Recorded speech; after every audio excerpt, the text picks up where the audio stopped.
ABCD एक आयत है जिसमें विकर्ण AC दोनों कोणों A और C को समद्वाहित करता है। दर्शाइए कि पहला क्वेश्चन है इसमें ABCD एक वर्ग है और इसमें दूसरा है विकर्ण BD दोनों कोण B और D को समद्वाहित करता है। बोला ऐसा एंगल कर ले। शुरू करूँ। ये क्वेश्चन है आपका 9th क्लास का।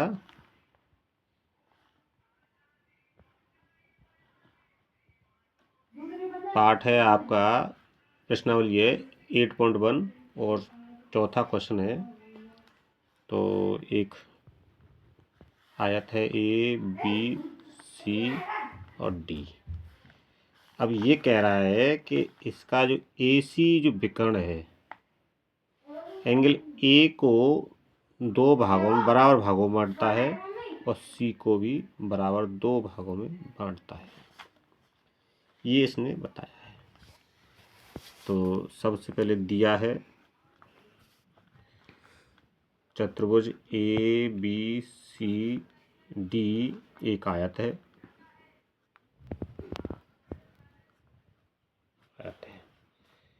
विकर्ण AC एंगल A तथा एंगल C का समद्वाजक है।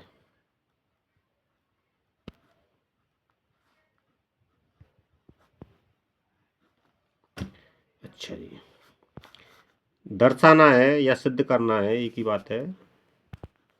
दर्शाना है क्या? विकर्ण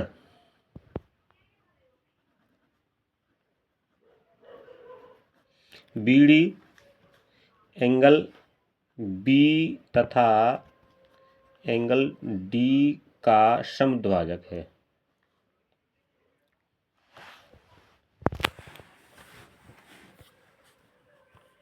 समद्विभाजक है,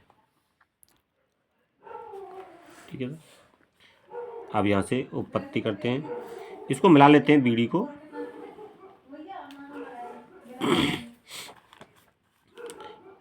हल करते हैं आपसे हल। तो जैसा कि उसने AC को इन दोनों का समद्विभाजक बताया है, तो अब हम इसमें चलेंगे। आयत है, इसमें आयत ABCD में क्या देखते हैं कि एंगल ये वाला यानी DAC, एंगल DAC बराबर होगा एंगल BCA के। बता पाएंगे BCA के बराबर क्यों है ये? क्योंकि दो समांतर रेखाओं को एक तिर्यक रेखा काटती है, तो एकांतर खंड के कोण एकांतर खंड के अंतःकोण बराबर होते हैं। तो इसमें लिख देंगे एकांतर खंड के अंतःकोण, ठीक है, इसलिए दोनों बराबर। दूसरी नंबर बात, ये और ये दोनों बराबर दिए हुए हैं। एंगल कौन सा वाला? DAC बराबर एंगल BAC, ये दिया हुआ है। क्योंकि इसमें पहले ही दिया है कि विकर्ण AC एंगल A और एंगल C को समद्वाहित करता है, यानी ये दोनों बराबर है। अच्छा जी, इसी तरह से ये दोनों बराबर हैं। तो अब इसी बात को लेते हैं, ABC में लेते हैं।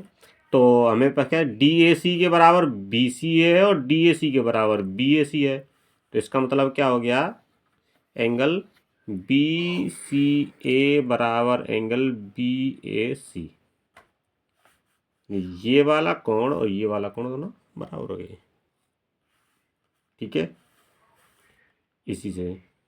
अच्छा जी, तब क्या कहेंगे हम त्रिभुज कौन से वाले में, ए बी सी में। ए बी सी में क्या हो जाएगा, ए बी बराबर बी सी आ जाएगी। ये भुजा और ये भुजा दोनों बराबर हो गई। क्यों बराबर हो गई, क्यों इनके सम्मुख कोण समान है।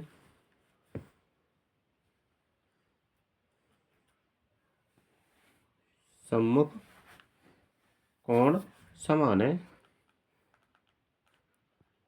किसी त्रिभुज में दो कोण समान हैं तो उनके सामने वाली भुजा भी समान होती है।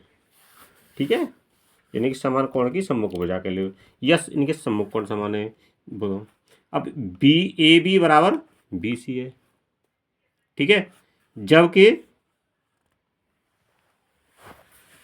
ए बी के बराबर क्या था, डी सी, और बी सी के बराबर क्या था, ए डी। दोनों क्या थी, ये आयत की सम्मुख भुजा।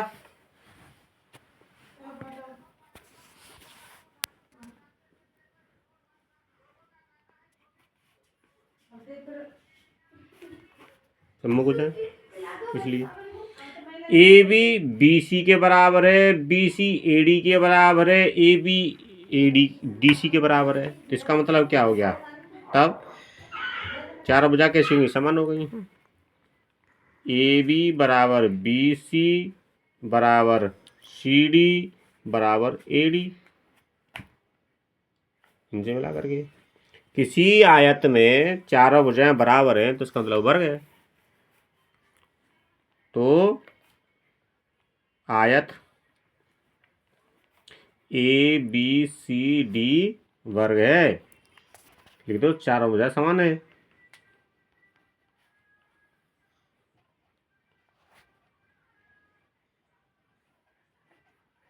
ठीक है, आ गया समझ। और वर्ग के विकर्ण उसके कोणों को समद्विभाजित करते हैं और लिख देंगे बी डी एंगल बी तथा एंगल डी का कोण समद्विभाजक है।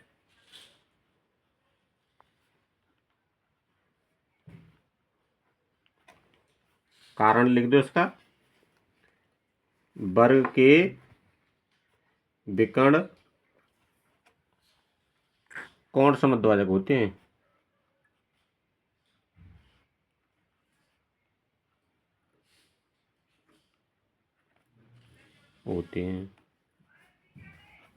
बस हो गया, ये था इसमें।